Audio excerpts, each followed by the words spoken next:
A new generation. Total Drama is back to the island, baby, and we're back for another ranking of every single episode from a season of Total Drama. This time, we move to the 13 episode era of Total Drama with Revenge of the Island. And I was cautiously optimistic when I was prepping myself to go back and rewatch the season. While I have memories of watching part of Island and Action live while they were airing on Teletoon and Cartoon Network, Revenge of the Island was the first season I genuinely remember watching from beginning to end as it aired. So it's a unique experience that I have in my brain here. But from everything I remember and the rewatches I've done, I've always been lower on this season than most. Some people will always debate if this season is better than Action or vice versa, but I never thought it was particularly close. Action has always been better in my mind. But after seeing other people talk about this season, I was hoping my mind would change and I would enjoy this season a lot more rewatching as a full-grown adult and see what I thought. Unfortunately though, I don't think my opinion changed much at all for me on the rewatch. Whether it was a lot of the cast just not gelling with me, aside from one, the 13 episodes not giving enough time to develop a true opinion for these characters, a lot of the challenges being dumb, Chris very quickly spiraling into madness, or just a mix of it all. I really just had trouble caring at some points during this rewatch, and you'll very clearly tell what episodes and moments I'm talking about soon enough. But the season didn't do it for me. It's not a bad season of Total Drama, but it's not a particularly good one either, and that's the biggest issue I have. I don't get these iconic moments or iconic episodes that all three of the previous seasons gave us, or at least gave me. But we weren't null of fun or good to great episodes either. The season wasn't a complete letdown, and I'm tired of rambling about nothing, so let me just get into it as I will be reviewing and ranking every single episode of Total Drama Revenge of the Island. And this season, we're going right back where it all began, at Camp Wawanakwa. The mom and dad, I'm doing fine. You guys are on my mind. I wanna be famous. We're kicking it off with the premiere, and we got our lovable OG cast back at it again.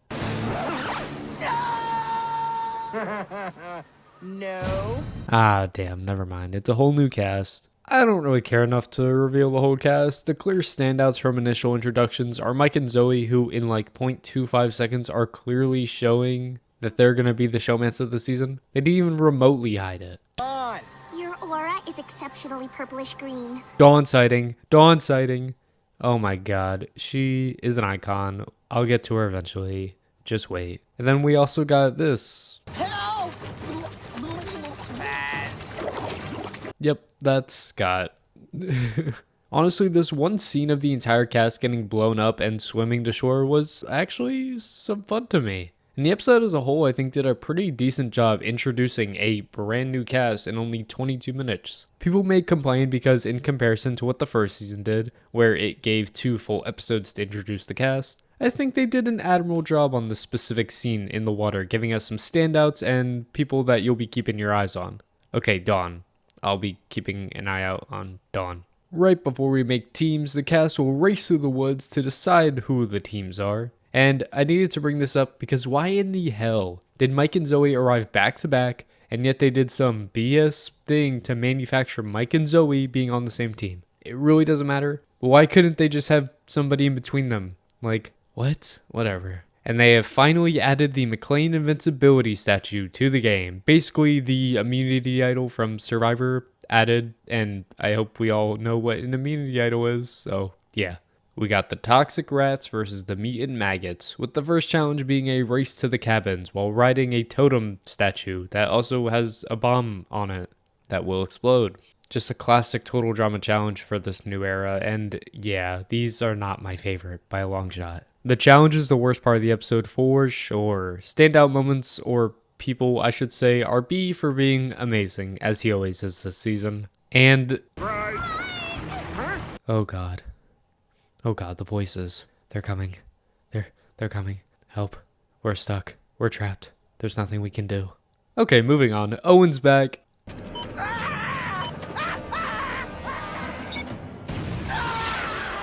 Oh, never mind. Even though the toxic rats made it first and claimed the good cabin, the maggots accidentally blew up the rats' cabin, so by a technicality, they win the challenge, sending home Stacy. to the Hurl of Shame. Who is Stacy, you might ask? The biggest nothing character to ever exist? There's no character in Total Drama history that has been more useless to any previous season or future season than Stacy. She sucks. She has no character traits except for being a generational liar. Be gone, girl. Honestly though, for a premiere episode of Total Drama, this was pretty good despite me complaining part of the time. It's top half of the season somehow, number 4 specifically. I like the way the season started and I hope it can continue on this pace. Episode 2 was good for like 5 minutes and then really bad for the remaining 15 or so. The good is the beginning part here. Brick versus Joe is a wonderful rivalry, and generally every single rivalry that involves Joe was fun to watch this season, and we'll get to all of them eventually because there's a lot. I ran backwards with earplugs. Why earplugs? I don't know. The first challenge was really cool and showed there was potential with this new era of Total Drama for challenges. This felt like a classic from Island. It's a trivia challenge where Chris reads quote-unquote embarrassing trivia about a certain cast member, and the person that the question belongs to needs to admit to it or the entire team will get dunked and not get a point. There's so much fun here, and we went for a couple of rounds and I enjoyed those couple of rounds, so it's a real shame that everybody decides to just quit the challenge and they have to scrap it for a muddy obstacle course with pain and funny glasses. Oh, that's so silly. It sucks. It sucks so bad.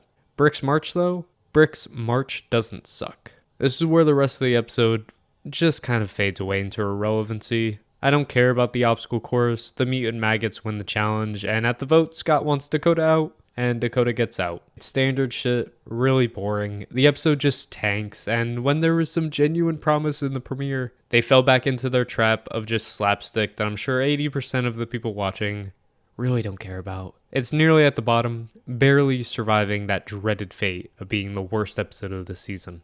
Episode 3 was pretty good redemption for the last episode we just had to witness. Mike has this weird quirk going on that's been present the last few episodes, and he finally admits to the camera he has multiple personality disorder. So Chester, this old grouch dude, and Svetlana, the gymnast, are 2 of his 4, maybe 5 personalities. Phew!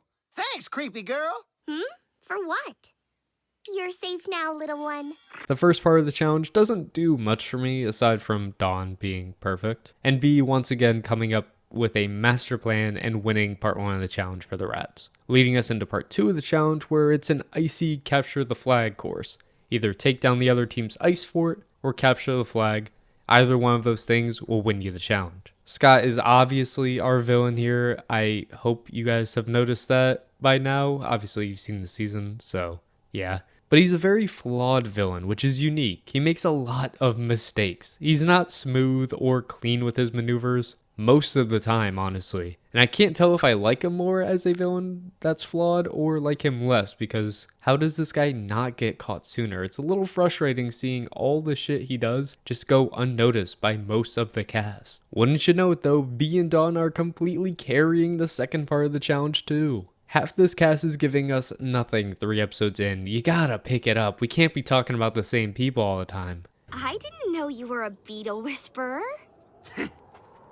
Anyways, another one of Mike's personalities is Vito, this Jersey Shore parody dude, and he gets Mike into some trouble real soon. Wait for that. In the end, Scott does his Scott thing by wanting to throw the challenge so his team just loses a bunch and ends up sabotaging B's plan, causing the rats to lose, and then blaming everything on B. And B, as somebody who doesn't talk, clearly is not set up well. We all know where this is going. B goes home and gets completely robbed. When I watched the show as a kid, I loved B, like totally obsessed with that man. I'm not proud of it. He was the it girl to me. I love me some Beverly. And even though he never talked, I thought he had so much potential to be more than just this tech guy that got sabotaged by this hillbilly dude that might call me a slur. I'm not sure yet. I'm not as crazy obsessed with B now. That title will definitely go to another cast member on this season. But I still don't like how this guy went home so early compared to some of the cannon fodder we have still around. Speaking of cannon fodder, Dakota is back for some reason. I don't know, the episode's fine. Right around the middle on this list, maybe a little lower. It's not very memorable either and didn't make much sense because I feel like the throwing of the challenge It didn't do it for me. It wasn't that OG Heather Alejandro like type of villainy. It was whatever. Episode 4 isn't any better than episode 3. Let's get to it.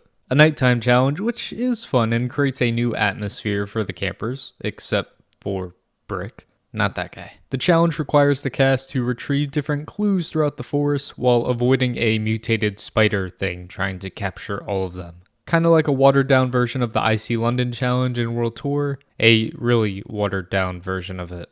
We lose people one by one throughout the challenge, meaning we don't get them at all throughout the episode and are forced to watch Scott, Sam, Cameron, Anne Maria, and Vito, who is unfortunately here for most of the episode and has a thing for the tanned up orange solid hair Jersey girl. Yeah, if you can't tell by my tone, these are not the people I want to focus on for an entire episode. That is no fun. All of the episode accumulates in the spider's cave as Anne Maria and Vito make out right in front of the Zoe, so that's gonna be drama, I guess. Cameron, known for being terrified of spiders, apparently, goes on a crazy rampage on this damn spider. Like, what the hell? He could have so easily died if that was real, but whatever, somebody had to save the day, I guess. And while all this is happening, Brick manages to escape, and despite wanting to help his team because in his heart and what he was trying to do, that's the right thing, Joe tells him to go for the win, so he goes for it alone, but it was a costly mistake as due to the maggots losing 5 players compared to the rats only losing 2, that's a win for the rats, and Brick is crushed that he didn't follow his own code. So he volunteers himself for the dock of shame. But he doesn't go home, he just switches teams. For example, in every episode, someone will be eliminated. Chris, why'd you lie to us like that? Fake ass? Like, you could have just said somebody was not going home every episode instead of just blatantly lying to us, weirdo. And yeah, the mutated spider was also Izzy, so that exists. The episode isn't great, I'm gonna be honest. We're kind of on a 3-episode run of some not so great to mediocre episodes of the show. We need something to lift us up this season because it's very rapidly falling towards the bottom of the 4 seasons that I've ranked all the episodes of so far. God damn it, how come we can't get a good episode anymore? You may be confused why I haven't talked more about the one wonderful total drama character that is my profile picture. Well, you will get enough Dawn this episode, I promise you. And before anything happens, yes, this is the episode where we will be losing our precious Dawn, or my precious Dawn. I don't mean to spread the Dawn love onto you. You might hate Dawn and click off of this video instantly because I'm weird. That is totally fine. I know how the internet feels about her. Some people absolutely adore her, and some people say she's extremely overrated because she didn't do much of anything. But I think that second opinion is some bullshit. Yes, I can be delusional sometimes, and yes, I know Dawn is my profile picture. But who else is gonna sit up here and tell me Dawn doesn't carry some of these amazing episodes all the way until her departure? They're just flat out wrong. I think she gives it on every metric every time she's on screen. She's funny, likable, very fascinating that you just want to know more about her. And it sucks that I think the brand new cast combined with only 13 episodes to showcase everybody, we barely touched the surface on how great of a character Dawn can be. And this is why I adore her as a character so much. I think a lot of people mention this when it comes to Dawn. It's the potential that she brings that is more fascinating than what was actually shown.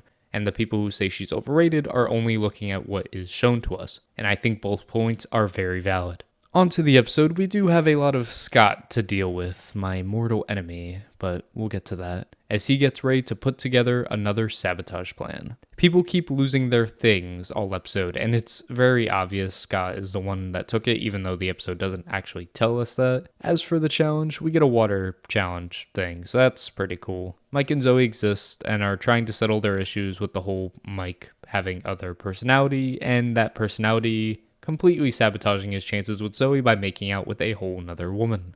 Honestly though, I really don't want to talk about these two unless it's absolutely necessary because, spoiler alert, in the next season we get to, I'm going to be forced to talk about them a lot. And I'm dreading that. So I'm going to try to cool my tempo here, if that's alright with you guys. These two just aren't my favorite ship in the world. They don't mean a ton to the overall storyline of this season until much, much later. And like I said, I'm going to talk about them a lot next video, so deal with it then if you're a Mike and Zoe stan. Anyways, Scott sabotages another challenge. Can these producers for once just give us some variety? I feel like I'm watching the same thing every single episode.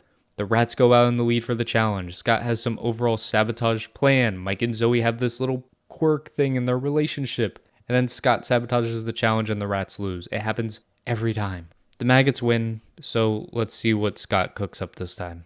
The entire point of Scott taking things from the people all episode was to eventually blame it onto Brick, the rat's new teammate.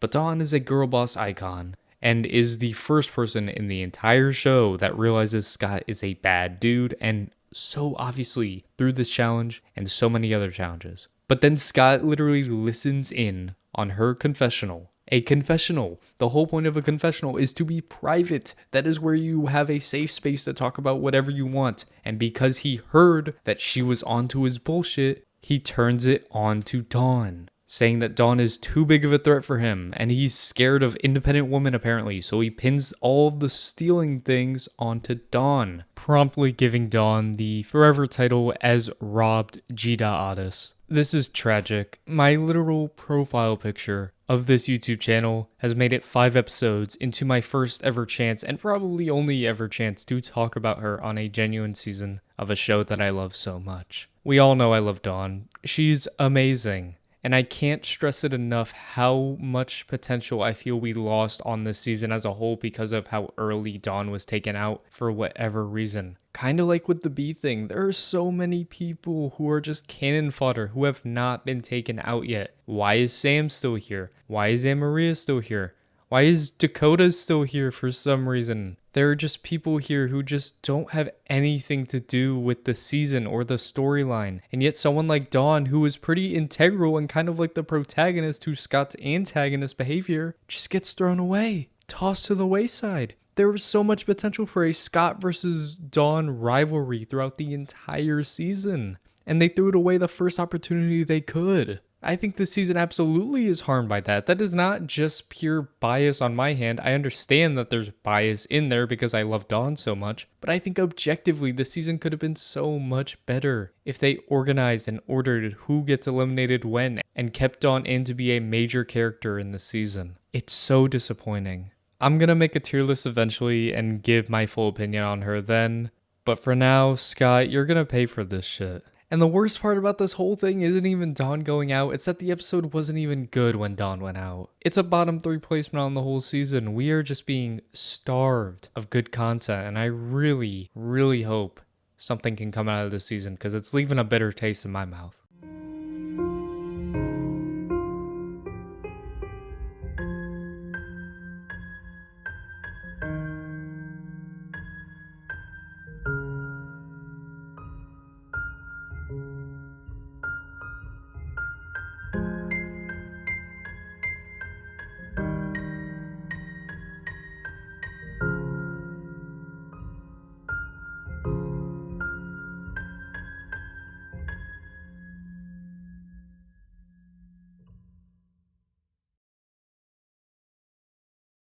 We can't escape the mediocre episodes. This is so bad. We are almost halfway through the season. God damn it. The cast has to dress a model to walk it down the runway with Lindsay as the Total Drama special guest, I guess. The only issue is the models they are running are the mutated animals in the jungle or the forest, whatever it's called, and they have to go look for it. The maggots find a maggot, and the rats decide to use Sasquatchanaqua for some reason. In order to hopefully get an advantage for fashion advice, Sam goes to Dakota to see what would work and what would get the judge's approval. And despite her giving excellent advice on stripes, she meant vertical stripes, Sam, not some ugly horizontal stripes. Oh my god, now look what you did. You made Sasquatchanaqua insecure. Shame on you, Sam. And also, Lindsay got kidnapped. Whatever. I don't know. It's kind of justified because of that catastrophe Sam did to him. Oh my god. So in order to avoid legal action or whatever, the second part of the challenge is to save Lindsay. I guess this is the best part of the episode. Even then, it's just fine. Nothing I love except for Sam having his life turned into a video game. Oh no. My life is like a video game, trying hard to beat the stage. And then getting smacked back to reality. It's dumb. Joe's scary looking makeup doesn't do anything, but her fists do, and the maggots win another challenge. Again, we actually get a justified reason for why somebody gets to go home now. Because Sam fucked up both parts of the challenge, and he gets the boot. And then Scott and Joe switch teams for some reason. The episode's fine. Better than almost everything we've talked about so far, but again, nothing extraordinary that I was hoping to achieve on this rewatch, and this being a top half episode of the season does not speak well for the season as a whole. I'll tell you at least that much. Here we go. Finally, a genuinely good episode of Total Drama, and one of the best from the season. Episode 7, A Mine is a Terrible Thing to Waste. The challenge for today is for the cast to go into an old abandoned mine shaft and retrieve a McLean statue and bring it back to the surface. Unfortunately, the mine is kind of filled with some toxic waste, so not to alarm anybody, but they're only allowed around the toxic waste for about 30 minutes, or they're gonna die. No biggie. And Dakota is bald, because she has to be here for some reason, for plot purposes. During the scavenge, we find Mike's fourth new personality, Manitoba, a sexist Australian survival dude. I think almost all of Mike's personalities, except for Svetlana, would call me a slur, so that's not fun. But at least Mike, the main personality, is nice, I guess. Whatever, we can finally talk about one of my favorite storylines and duos of this season, finally interacting. Move over, Joe and Brick. It's Joe and Lightning, baby. Shabam. I think their energy towards each other is perfect and just everything I've wanted. Pair that with Lightning having no idea Joe is a girl this entire season. I'm obsessed. And Lightning is an ally. At least someone is, unlike Manitoba. And I've never kissed a guy. Yeah, it's cool, dude. Lightning don't judge. The final notes about the challenge are Anne-Marie getting abducted by Ezekiel, who's back again. Like, god damn, they are running this kid through the mud for content. But I guess she found a diamond due to getting kidnapped, so good for her. And thanks to Brick, everybody makes it alive, so we stan Brick. He's an icon. Despite being afraid of the dark, I do think he's really fun, and he should have been on All-Stars, but that's another discussion for another day. The maggots also win the challenge because Brick is a good person. Mike and Cameron connect because Cameron finally clocks that Mike has multiple personality disorder, so they kind of mutually agree to help each other and work together as an alliance. And then Brick gets the boot. Brick was great this season. I loved him. I think there's so much more to Brick than just this army boot camp guy, and it was shown to us so well within 7 episodes, with him being a much more dynamic and interesting character. When you have so many other characters that don't really bring much or are very one note or one dimensional, seeing someone like Brick on this season was a really nice breath of fresh air. And because he is probably never coming back, he is one of those what ifs, like gone too soon, could have been so much more to another season or even onto this season, but oh well. Anne-Marie also quits the game because she's got a diamond, so she's rich now. No worries. What? It's not a real diamond? Nope, practically worthless. Oh well, too bad. So sad. Bye-bye. However, that extra person leaving the game means that Miss Dakota is back in the game. I don't know why though, because she's kind of a useless character that gets destroyed in the worst of ways in just the very next episode. Leaving this episode though, I think I had fun. I laughed. I saw a storyline throughout. I thought Brick leaving because he was stuck by his code to the very end was sweet, whereas the last time where he theoretically left, it's because he broke his code. He leaves this time because he honored his code. So it's cool. A good and solid episode of the show. I think it's kind of top 3 of the season, which I don't know if that's a good or bad thing, but yeah. Episode 8 is The Merge. Wait, no, it's not The Merge? What? How is it not The Merge? It's literally just Joe and Lightning on a team. I understand Team Victory literally got evaporated, but there were 2 other teams there, and 26 episodes. Girl, we got like 5 to 6 episodes left. Hurry up now. Whatever, the news to update you on is that Cameron and Mike will both be helping each other. The McLean immunity idol has been found, so I guess we have to publicly know that, I guess. I don't know. And something weird is going on with Dakota. Get down here, you!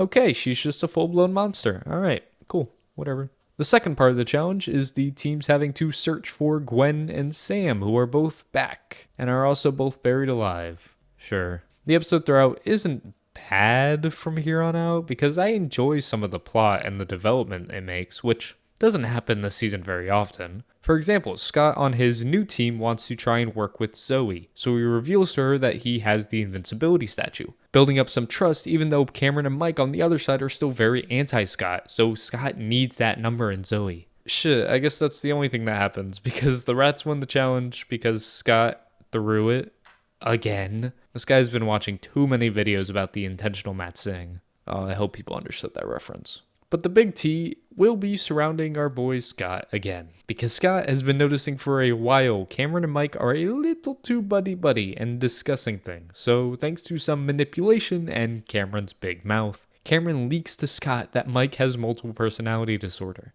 God damn it.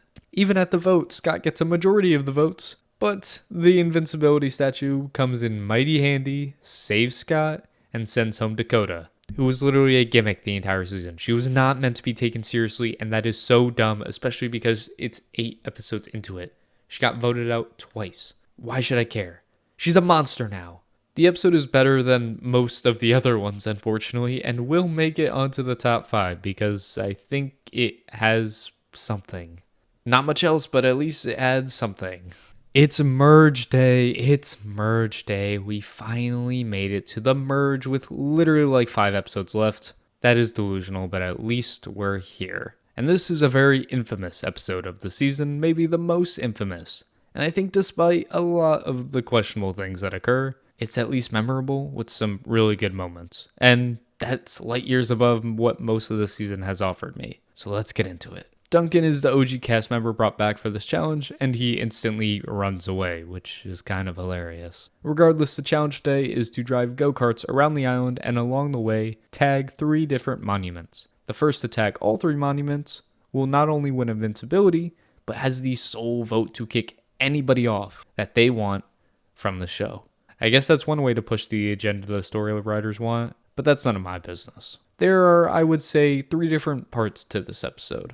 I'll talk through the less important but really funny ones first, and then we can talk about the storyline I'm sure everybody is thinking of. The first storyline, though, is the Joe versus Lightning rivalry. These two were bound to clash due to Joe's competitive nature and Lightning's brain being incapable of grasping a competent thought ever.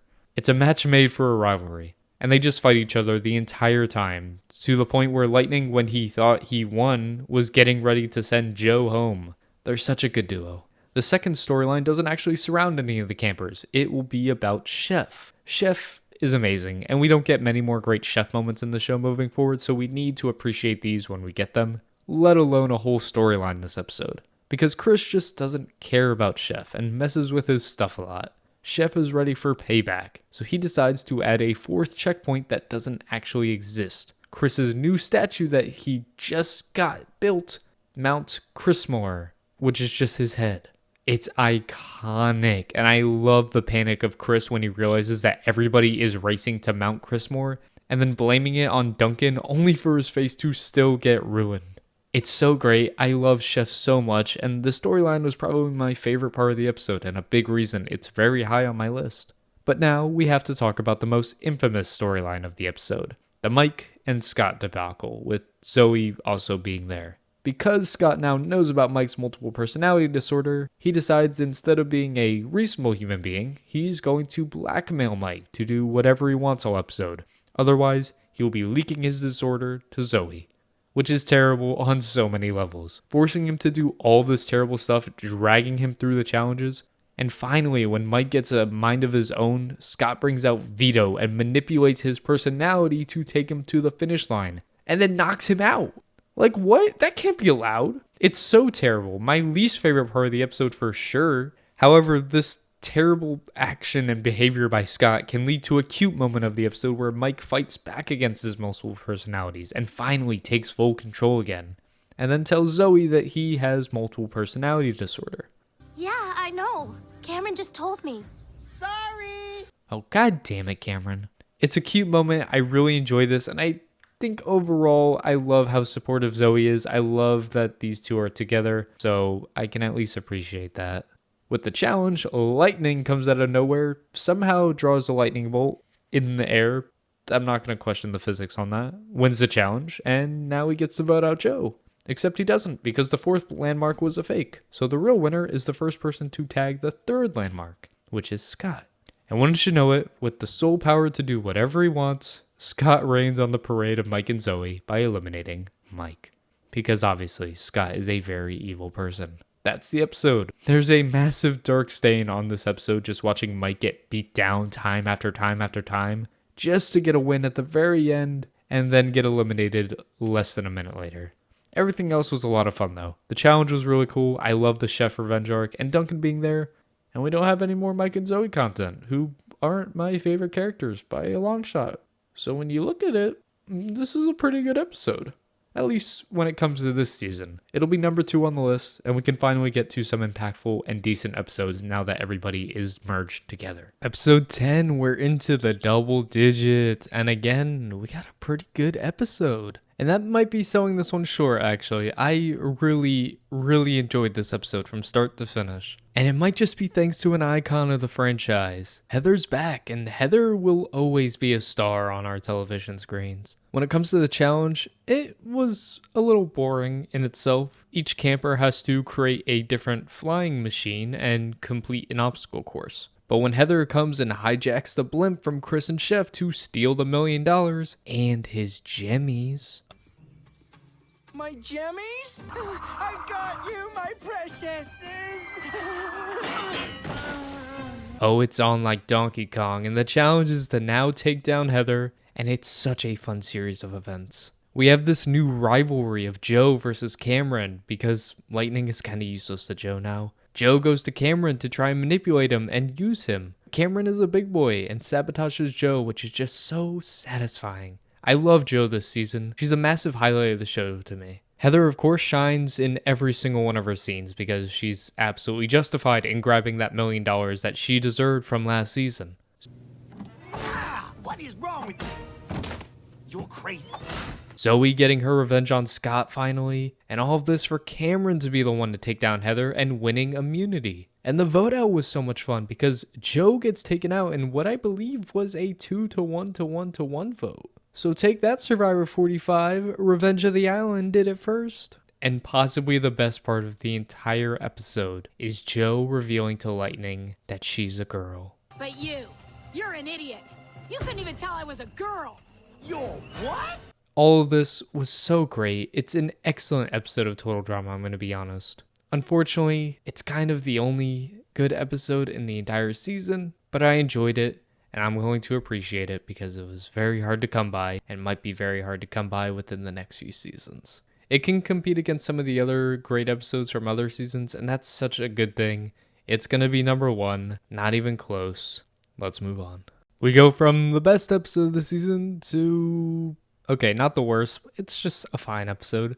Episode 11 kind of just surrounds the Scott versus Zoe and Cameron feud, with Lightning as the swing vote in the middle, except he actually has no idea what's going on. He's in Lightning's world, don't even bother with him. But we get a Chef Challenge episode. I think we need to cherish these. Chef becomes kind of irrelevant after this season, so I love a good Chef Challenge. The first part of the episode is a cooking gross food challenge. It honestly doesn't really matter. It's not relevant. It's not really fun. The main challenge, however, that is relevant is called Dork hunting, where the dorks are the final 4. They're going to run, and Chef will hunt. And you gotta race to a flagpole first to win the challenge. 2 relevant things happen this episode from here on out. Zoe gets knocked down and turned into a complete badass alpha and kinda scares me.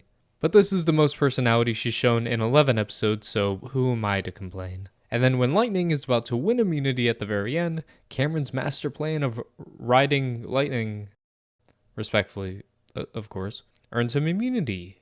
And Lightning is pissed. And then, Scott gets sent home. Finally. I don't know. The episode's cool. Some funny moments. I love Lightning here, but, Scott's your major villain, and this is how he goes out? I don't know. It just didn't do it for me. There's no gravitas to it, whenever the other villains get downfalls. But he goes home with his bestie Fang, and I'm sure he won't maul him at all. Oh well, that's Scott from 2 episodes problem now. Justice for Dawn, how about that? The penultimate episode of the season really sucks. Damn it, it just does. Like, we're at the final 3, and I just don't care about any of this episode. I feel like each character is at their worst here. Lightning is super mad at Cameron and just wants his revenge the entire time. Cameron just kind of exists, and Zoe's still a badass, but completely has lost all of her feelings, and a different character from what she was, and it's kind of annoying to watch. I really just don't want to talk about this episode because why would I? Whatever, Cameron and Zoe are really insufferable together until they finally make up at the end, I guess, and Lightning wins immunity anyways, so he's at the final 2. And then he takes Cameron to final 2, which makes an all-male final 2? That's what? What is that about? Have some shame, Revenge of the Island, have some shame. Whatever, the episode is one of the worst. Can the finale please spare us from crawling to the finish line? Because we were there for a second and then it's just gone downhill. I got a short answer for you. No. No, it cannot. The only, and I mean only, part I enjoyed about this finale was the very beginning. It's only been 13 episodes and we're not able to get a fully developed character and story arcs like we've had in previous seasons where we have genuine rooting interest by the end. But in this finale, they gave us video messages from home for both of the finalists.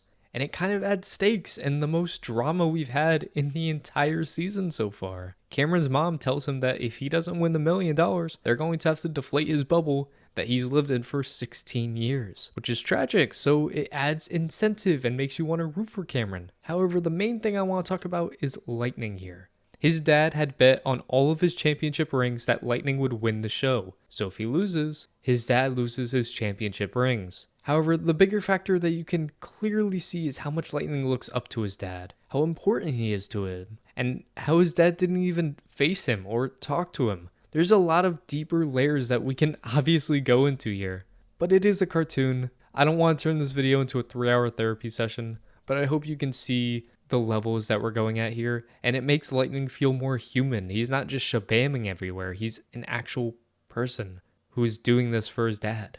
It's unfortunately a shame that everything else about this episode is the worst of Total Drama. Very similar to the End of World Tour without the great storyline. It's just people fighting and getting hurt and monsters everywhere, dumb humor, destruction and chaos. Who the hell cares? But of course, at the very end, it's your favorite time of the video. We get to talk about how there is no canon winner of Total Drama. We have an ending where Cameron wins and an ending where Lightning wins. In both scenarios, Lightning gets struck by lightning, and the winner is basically determined by who falls on top of who to pin their opponent and who wins the $1 million at the very end. Lightning's hair is now canonically white, and Cameron decides he wants to spend his $1 million on everybody else. The finale was kinda meh. Like, there are some funny bits, and of course I really liked the beginning, but the actual challenge just kinda sucked, which taints how you feel coming out of the season as a whole. Oh, and at the end, Chris also gets arrested. It's only going to be relevant because of the next season, but man, I'm sorry, this season just didn't do it for me. We're at the end. I'm waiting for another episode to change my opinion, but there's nothing. That's it. So victory is mine! We've made it to the end, 13 episodes and a whole new cast of characters to get to. And going back to the season, I never viewed it too highly in my mind like I stated at the beginning. But we're 13 episodes later, it kind of exists. It's not nearly as bad as the next couple of seasons I will unfortunately be reviewing, but it's nowhere near as good as the first 3 with the OG cast. It's kind of there. Some really good characters and then a couple of throwaways, but the cast and season had a lot of potential, and I feel like if they were able to use the 26 episode format, I think this could have been a much better season. Regardless, I can see how some people can really enjoy this season. There are some gems sprinkled into the slapstick and dumb humor, but for me personally, it didn't even sniff anything in Island, Action, or World Tour, and I'm always gonna die on that hill. Regardless, I did it. I ranked all 13 episodes, and my job here is done. Subscribe to the channel if you want to join me on my adventure to rank every other episode from every other season of the show. We still got All-Stars, Pacateo, and the Redonkulous race to enjoy. And then afterwards, we got so many Total Drama videos in store. I'm really excited for all of that, as well as my normal reality TV videos you're going to see. For now, though, that's going to do it for me. If you made it to the end of this video, I love you. Platonically, of course. And I will undoubtedly see ya when I see ya. Bye-bye.